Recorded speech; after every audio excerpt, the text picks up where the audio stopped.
How the family would fall apart without Meg Griffin. Almost all the time, Meg Griffin is the one holding the Griffin family together, whether they realize it or not. From handling her dad's ridiculous antics to dealing with the chaos of her brothers, Meg is the unsung hero in a household that seems to constantly forget that she exists until they need her. Over the past week, I've spent my time collecting moments, yes, all the moments, that prove just how essential Meg is to keeping this family from falling apart. So, let's take a look at the moments that show that Meg is truly the one thing holding this circus together. Number 11. Starting off with the time when we witnessed one of the rarest phenomena in the Griffin family history, Lois actually giving Meg some advice. Yes, Lois, the same woman who once let her daughter rot in a cult because it saved her some gas money, has a heart-to-heart moment in this episode. It's almost heartwarming until you realize that Lois probably just saw it as an opportunity to get through a sentence without Peter interrupting her to talk about how he once wrestled a bear at a carnival. Hello? I'm in the mood for some coitus. Get over here. I can't. I'm with my family. Pick up wine on the way. But of course, Peter couldn't let Lois's parenting steal the show. In classic Peter fashion, he managed to derail the situation entirely by getting Meg's criminal boyfriend arrested.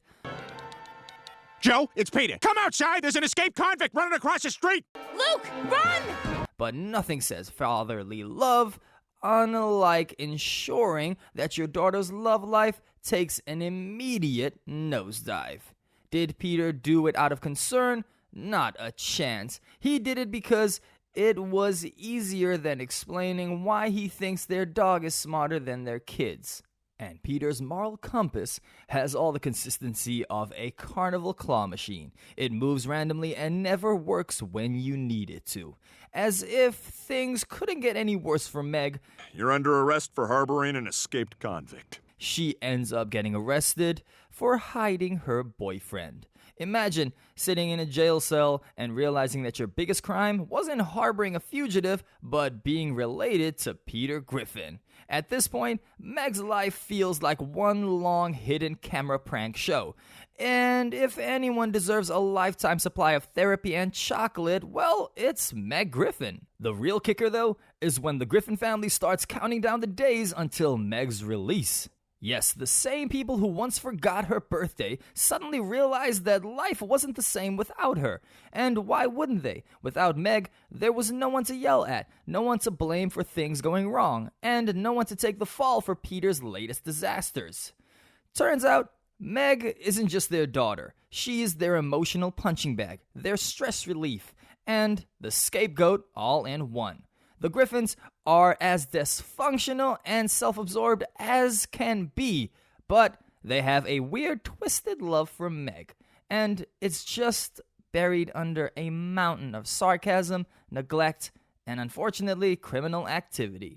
Number 10. After the Griffins finally acknowledged Meg's existence in the last episode, they decided to take it up a notch in this one, because nothing says family bonding like being stuck inside during a storm and watching Meg awkwardly try to insert herself into every fun activity, only for all of her efforts to be completely ignored by the family. It's like when you bring home a party game and you're at a gathering and then everyone just stares at you like you're the one that started the apocalypse. Yeah, this is just classic Griffin moves. And at the start of the storm, Meg does her best to get the family to do something fun. As everyone begrudgingly goes along with her ideas, it seems like they might actually have a nice family moment. That is until Meg decides to join in. Hey, me too! Bang! Oh, no one wants to get finger banged by you, Meg. Why don't you just go do that to yourself, Meg?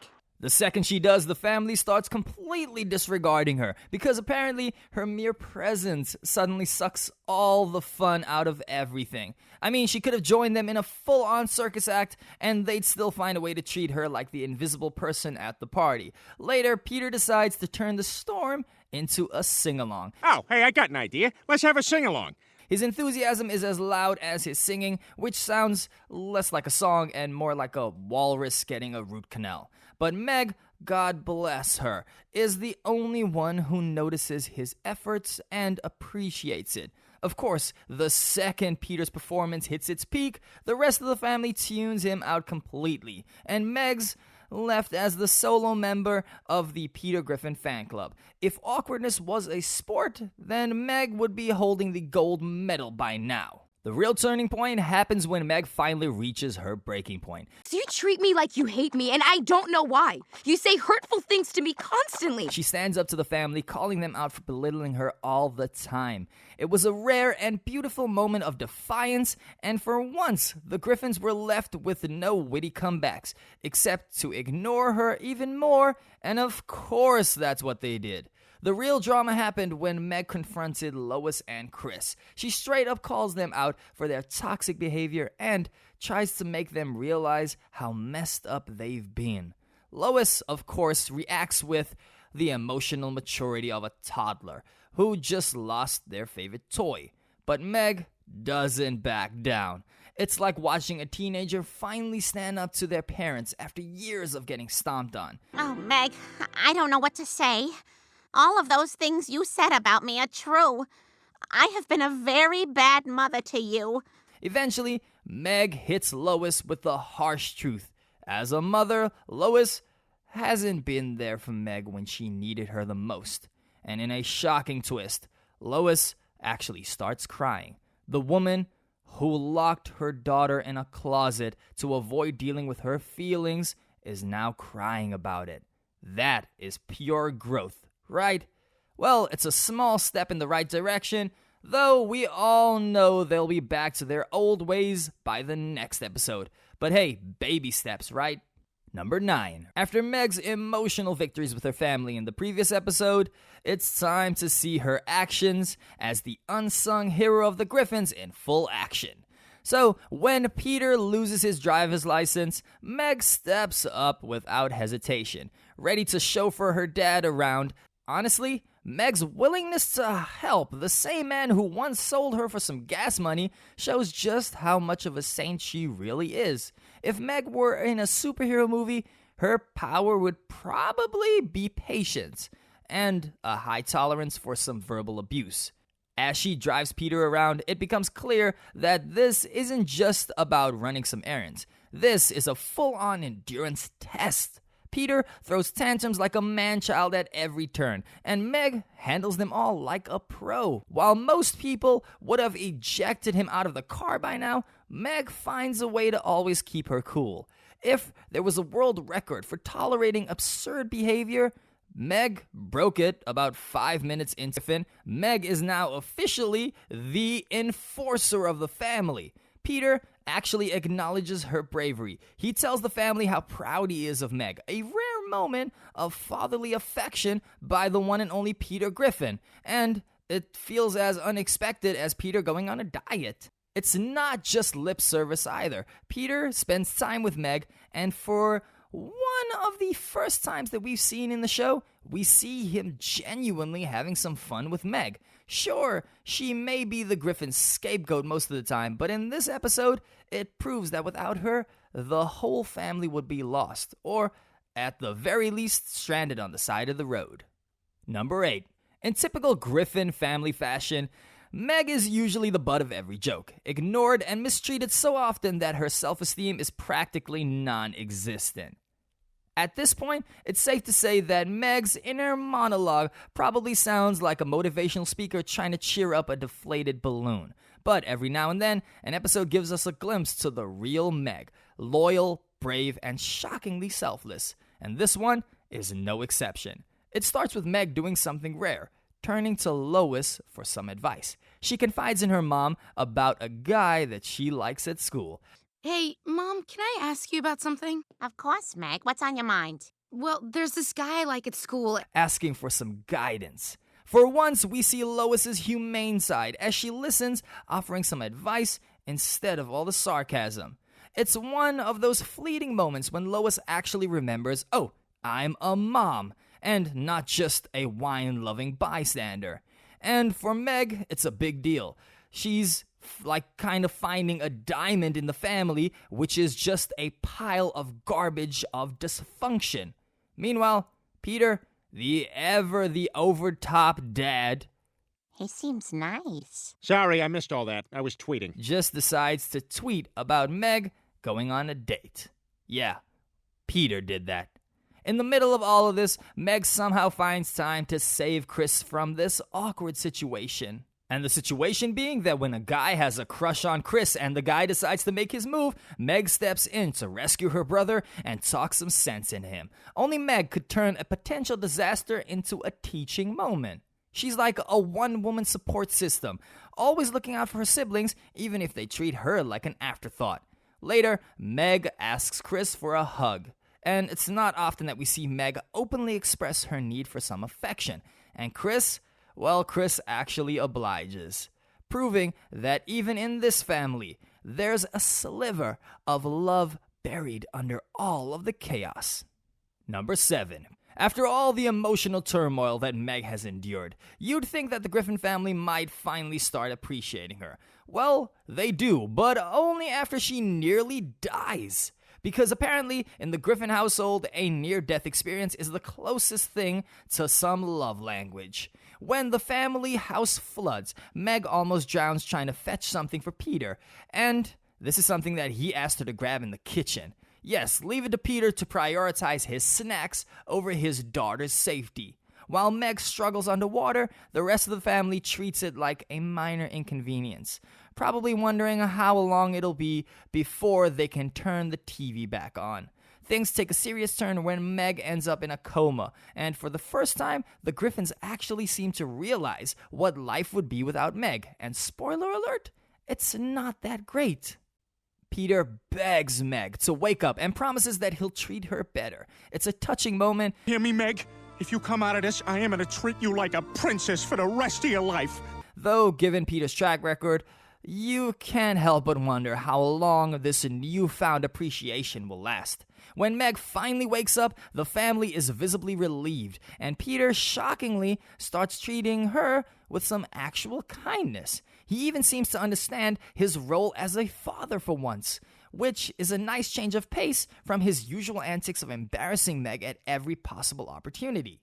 However, things take a twist when Peter tries to prevent Meg from going on a date with the new guy. Instead of blowing him off, Meg calmly explains the situation, showing maturity far beyond her years. Peter surprisingly handles it well, at first. Stay away from my daughter, you possible rapist! Dad, stop it! But true to form, he can't help himself and decides to stalk Meg and her new boyfriend during their date. His interference ultimately scares the poor guy off, but Meg, being the saint that she is, doesn't even lash out at Peter. At this point, her patience should be classified as a superpower. Number 6. After the Griffins' usual routine of ignoring Meg's existence and treating her like a glorified doormat, it's time for her to endure yet another situation where she's both the willing participant and also the unlucky victim. Welcome to the festival episode, where Meg's idea of a good time is getting dragged along by Peter, who's basically a child in a grown-up's body with no concept of personal space. You know, typical Griffin family chaos. So Peter is excited about this festival, and Meg, being the ever-dutiful daughter, decides to go along with it, despite the fact that she's about as thrilled as a cat in a bathtub. There she is, trying to muster up some enthusiasm for something that she knows is going to be a train wreck, while Peter rambles on about how amazing it's going to be, like it's the Coachella of festivals. Meg's probably counting the seconds until she can go home and have some peace and quiet, or at least until her next fun family adventure. Things go from bad to worse when Peter forces Meg to take a picture with some weird-looking character that he's fanboying over. Meg, come take a picture with this space alien guy. No, Dad, I don't want to. Come on, it'll be funny. If there's one thing that Meg is used to, it's doing stuff for Peter's enjoyment. And here she is, standing next to a person that she doesn't even care about, grinning like she's just been sentenced to a life of public embarrassment, but can't say no to dad, right? Then, as if the universe is just trying to one-up Peter's shenanigans, Meg somehow manages to catch the mumps from attending this fun festival. Naturally, Meg has the worst luck imaginable, and of course, it's never Peter's fault. He probably thinks it's like a new festival trend. But she doesn't complain because, let's face it, at this point, Meg has the tolerance of a saint, if saints were constantly surrounded by dysfunctional chaos. At least, her family shows a sliver of care by isolating her so that she doesn't spread the mumps to everyone else. And they do try to take care of Meg. Chris and Stewie pulls a prank on Peter to bring some much-needed humor into the situation, and we finally get a glimpse of how the family might, just might, appreciate Meg, but only for a moment. Meg, as always, doesn't raise a fuss. She just endures. It's practically her superpower at this point, and her family's nonsense, she just finds a way to handle it all with some grace, and an alarming lack of self-preservation. But through it all, Meg still tries to bring the family closer to God, because if anyone can make the Griffins remotely decent human beings, well, it's Meg. Though, given how well that usually goes, she might as well be praying for a miracle. Number 5. Meg's life is pretty much a comedy of errors, and in this episode, we get another classic dose of her being the family's afterthought. This episode kicks off with Meg doing what she always does best, getting ignored by her classmates at school. The players at school are picking members for their team, and Meg, as usual, is the last one standing. She's the unspoken hero of every situation, yet no one seems to even notice or even care. And to make it even better, she doesn't even complain, because why? Because that's just Meg, resilient in a way that only a person who's been ignored their entire life can be. But just when you think that things can't get any worse, Meg decides to finally take control of her own life by deciding to go on a trip to Paris. Mom, there's something I want to ask you. Can I go to school in Paris for a semester? She's working multiple part-time jobs, saving up money, and yet the family still has the audacity to make her ask for their permission. It's a bold move, Meg, and sadly, one that doesn't even get the respect it deserves. Of course, once the trip's a go, Peter and the gang starts demanding souvenirs like they're her personal shopping service. Classic Griffin family mentality, treating Meg like she's an unpaid intern who only exists to fulfill their every whim. But the first thing Meg does when she lands is call her father Peter. At least someone in the Griffin family has some sense of responsibility. Hi, Dad. It's me. Just wanted you to know I got here safe. And sound? Yes, Dad. And sound. Oh, good. Now, as if her plans weren't already enough of a joke, Meg heads to the airport only to get kidnapped as soon as she lands in Paris. Yep, just another Tuesday in Meg's life, getting snatched off the streets in a foreign country while her family is back home and they barely know what's going on. But don't worry, Peter immediately ready to offer everything that he has in order to get her back. I don't know who you are. I don't know what you want. I will never be able to find you. But what I do have is $2 and a Casio wristwatch. You can have one of them. Although, let's be honest, his idea of everything is probably just a pile of half-eaten snacks and some random junk from his garage. Cue the real heroes of the story, Brian and Stewie. They hop on a plane to save Meg, proving that they're probably the only ones who even cares about her well-being. When they do finally find Meg, they see her being auctioned off. In an attempt to save Meg, naturally, their plan doesn't go as smoothly, and they actually end up in trouble, trapped in a basement, trying to figure out how to rescue Meg from the creepy underground auction that she found herself in. So, while Meg's off having the worst vacation ever, her family gets to experience a little panic and chaos, something they never seem to notice unless it involves their own comfort. Meg might not get the recognition that she deserves, but in this episode, she certainly proves that if anyone's going to save the Griffin family circus, well, it's definitely gonna be Meg.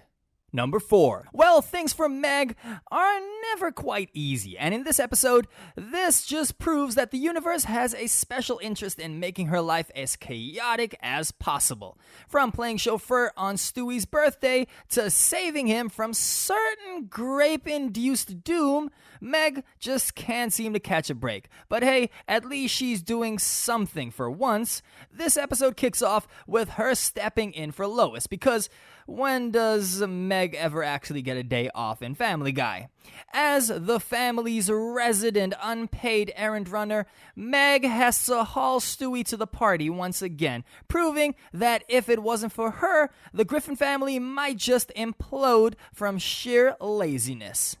Then, of course, things take a turn for the dramatic when Stewie nearly chokes on a grape. You'd think after all the chaos in her life, Meg would just let him figure it all out by himself. But no, she's the superhero in disguise, saving Stewie in the nick of time like she's trying to make up for a lifetime of being ignored. Stewie, who's normally more into scheming than actually thanking people, actually has a moment of clarity where he finally appreciates what Meg does for him. He even starts to realize that maybe, just maybe, the family's treatment of her is less than amazing. Look at her. She just sits there and takes it.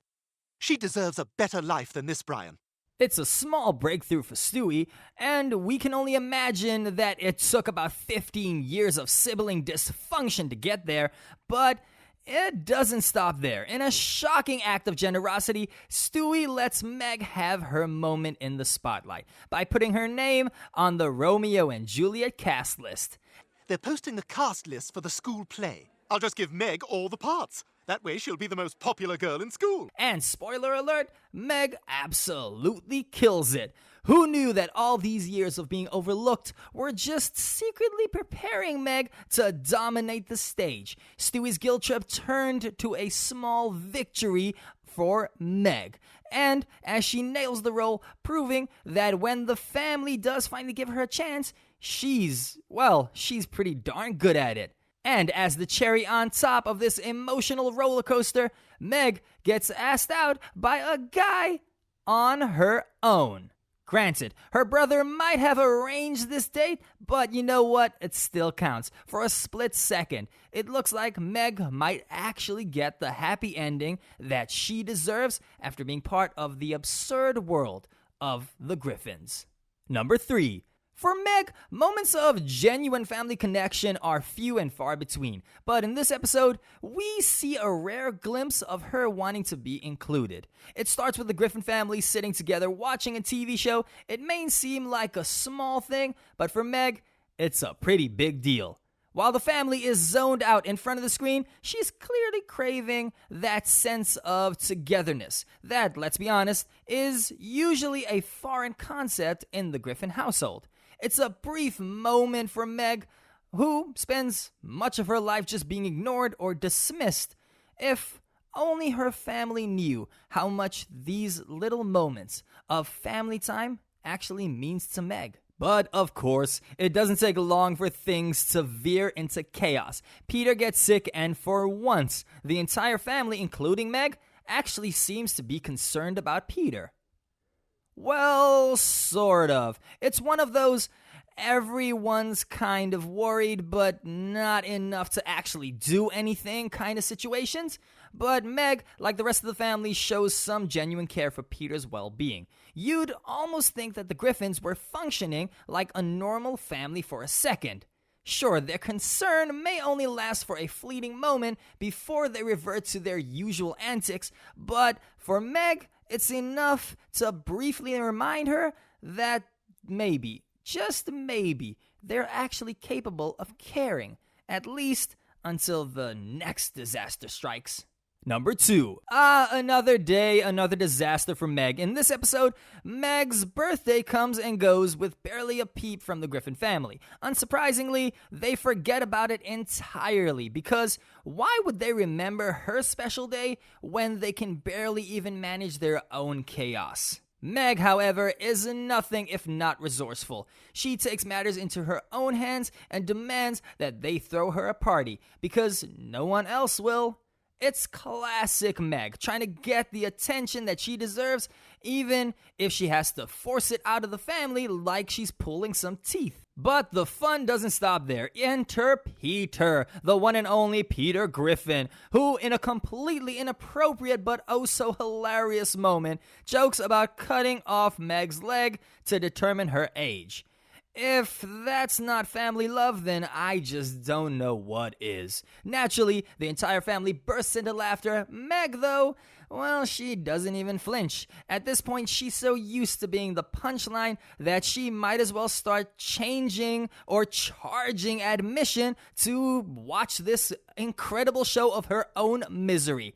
The icing on this birthday cake is one of neglect, when Meg's family completely ruins her party. All she ever wanted was a normal celebration, but instead, they managed to throw the most chaotic, poorly executed party imaginable. And of course, when Meg finally tries to salvage the situation by opening her presents, she's met with the crushing revelation that Stewie has already opened them.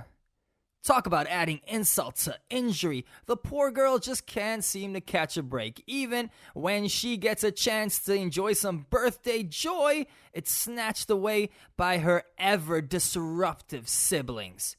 So, in true Griffin family fashion, Meg's birthday is a complete bust. But hey, at least she got the experience of handling some more disappointment. After all, that's practically her speciality and her other superpower. Number 1. In A Fistful of Meg, we're treated to yet another episode where Meg shows up for her family like a loyal puppy that they just don't deserve. The Griffins are going on a vacation, and Meg naturally is tagging along because, well, someone has to. But Meg, ever the optimist, joins in because someone has to make sure that the family just doesn't spontaneously combust. And because it's Meg, Peter, of course, manages to butcher her name. I mean, is that even a surprise at this point? Absolutely not. But Meg doesn't even blink an eye. She just takes it all like a champ. Probably because she's too tired to argue at this point. Her name's irrelevant anyway, right? It's not like anyone remembers her birthday or, acknowledges her existence on the regular. Meg just quietly absorbs all the insults and moves on with her life. Things only get more Meg-like when she accidentally drops some food on some guy's shirt. Well, that's classic Meg. She panics and turns to Chris for some help, expecting him to, back her up. But what does Chris do? He makes things 100 times worse. Of course, that's typical Chris. Then the grand finale of Meg's emotional roller coaster. What's wrong? Some psycho just transferred to my school and he's going to kill me. She comes home crying to Stewie, claiming that some guy is going to kill her. So, what does the family do? Absolutely nothing. Nope. In fact, Meg doesn't even care anymore. At this point, it's just another Tuesday in Meg's life. She's been forgotten, ignored, and left to fend for herself for so long that her only response is just to roll with the punches. Meg's life is like a tragic comedy, and in this episode, she's the punchline that no one even realizes they've been laughing at. It's sad, it's funny, and it's so Meg that you almost want to give her a hug, or at least a cookie. Without Meg Griffin, the Griffin family would completely fall apart. She's like the glue holding their chaos together, even if no one notices. So next time you watch, take a closer look at Meg's moments and appreciate her impact, because without her, the Griffins just wouldn't survive. Let me know your favorite Meg moment in the comments below, and don't forget to like and subscribe for more Family Guy content.